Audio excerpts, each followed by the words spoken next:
on, and this scheme is quite important, because of course there was a similar scheme which was at play earlier, but it seems like that now there'll be more push given in terms of the subsidies, etc., and the entire ecosystem stands to benefit. So REC, which is going to be the primary implementer of the scheme, is expecting that there could be a push of almost 40,000 crore coming in through that. But in terms of the overall scheme, there are analysts which are pegging in that overall the incremental contribution from this in terms of the expansion of the capacity in the country for now is going to be a bit limited. Almost 1,000 square feet area for each rooftop brings it to around 45 gigawatt installation.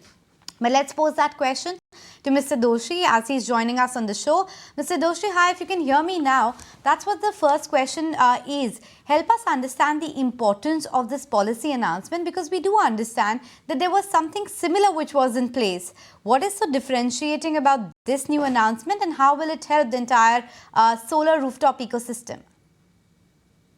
Good morning, and thank you for inviting me for the call.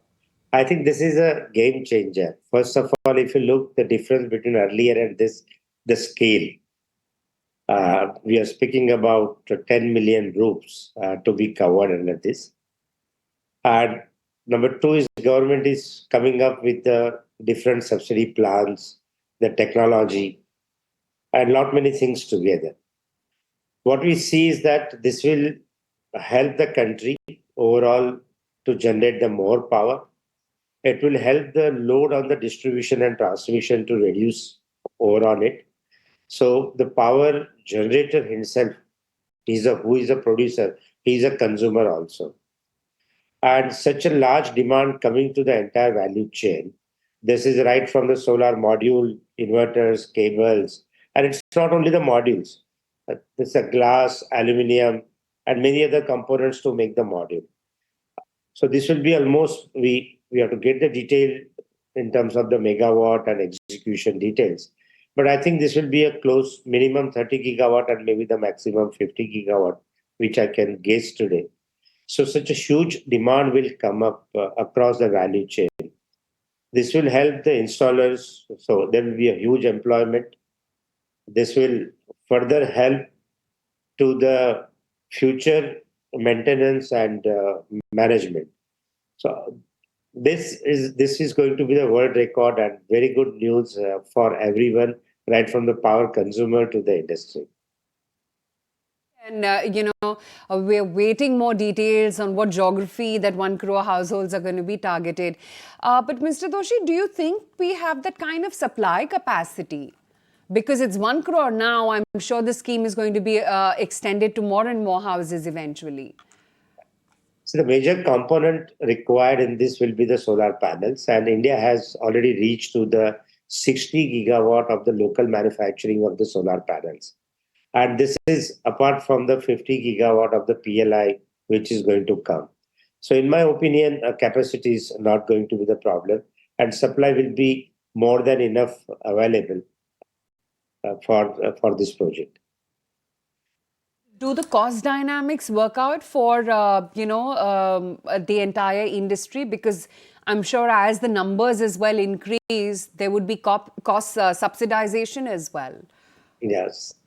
I mean, when we look to the rooftop costs, we have to look to the entire value chain, like you are saving completely on the distribution investments, lines, transformers, all other things. There will be a lot of saving on that. And most importantly, with the transmission losses. So when you calculate all this, the payback for the solar is not going to be the much higher. What has been expected, in my opinion, it will be much lower. So it will benefit to the consumer on a big way. Mr. Doshi, if you can give us some more color on that. Yes, perhaps the payback is going to be lower, but if you can fill us in terms of an average household, what's the kind of rooftop capacity they can add right now? What does it cost? And again, what could be the payback in that sense? The rooftop, if you consider now, it starts from 1 or 2 kilowatt. In a city like Mumbai, we have a large terrace on the societies, and this can go up to hundreds of kilowatt. Coming back to the payback, city like Mumbai, where we are paying average 7 or 8 rupees a unit, the payback is less than a 1 year. So when you are investing into the solar, even if you consider the 1 year, you get the power free for the almost a lifelong. That's minimum guarantee of the equipment is 25 years. So if you see the guaranteed period also, it is at 24 years. Where the power prices are lower, for example, maybe 5 rupees, there the payback may go up to 2%. But as we have seen in the news, government is coming up with the subsidy plans for this. And probably once we have the details of the subsidy, the exact payback period can be calculated. But today, overall, the solar is a no-brainer, and the paybacks are not longer. Sure, and if I can ask you, just as an industry doyen, in terms of which are the key solar rooftop players, if you can talk to us about your market share right now in the country, and maybe which are the others that are competing with you, just to get a sense of the ecosystem? Of course, there are enough entrepreneurs who are doing the rooftop, and there are a lot of installers in the market also. So first we go to the supply chain. All the supply chain is available, then the requirement more than that. When it comes to the installation commissioning, companies like Waaree and the government of India also under the skill development and other, a huge trainings are going on for the installations and commissioning.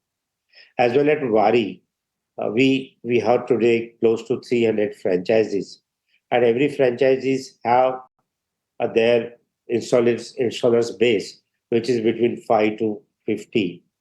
And these installers pick up the material from our partners, and they go and they install. Larger roofs, Waaree does the directly under the group company here, which is a subsidiary again here. So another large name in the industry is definitely Tata's and many more. And if you look to the example of the Gujarat, in Gujarat alone, today there are close to 1,000 plus installers. So developing the installers, developing the service providers does not take more than a 6 to 8 weeks training time, and that's quite easy. All right, appreciate your time. Thanks for giving us a lot more perspective as to what exactly this means for the sector and for the company as a whole. But let's shift gears from one corporate voice